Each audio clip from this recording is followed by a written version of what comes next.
The member for North Sydney, who must be getting over his concussion. Over his concussion. Oh yes, thank you. Thank you, Madam Deputy Speaker. Madam Deputy Speaker, I've long argued that this parliament should recognise the Armenian genocide that occurred in 1915. In the past month, the Swedish Parliament and the United States House Foreign Relations Committee have both recognised the genocide, and these are very welcome developments.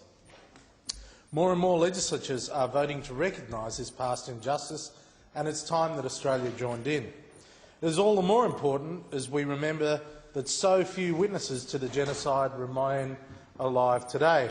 The few that do survive deserve justice and deserve to leave this world knowing that this atrocity is no longer an event brushed under the carpet by nations in the name of diplomacy. In this context, I want to reflect on the life of one of the last survivors in Australia who recently passed away. Arshag Badelian passed away early this month at the age of 100. Mr Badelian's story is one that should motivate us all. He was born in the Western Armenian district of Harpert, now in modern-day Turkey. At the age of about 6, his family was driven out of the village on the orders of the Ottoman government. Unlike many of his friends, he avoided being drowned in the Euphrates River. He credits his mother's intelligence and tenacity for his miraculous escape.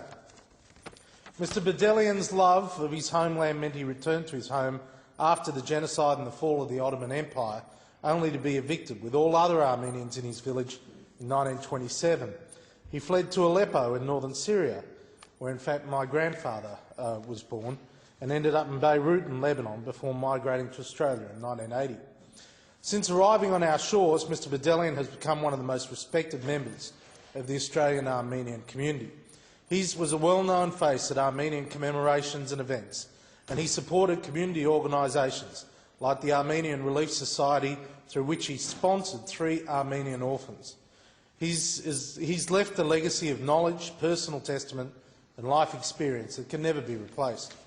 I therefore take this opportunity to remember the life of an amazing Armenian Australian who endured the ordeal of living through the genocide and, motivated by that great sense of community that is so typical of Armenians, dedicated his later years to helping others. My thoughts are with his family in this difficult time.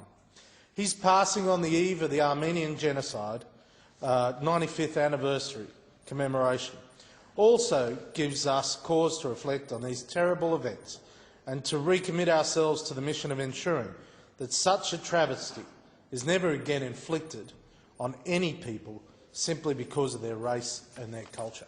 Thank you.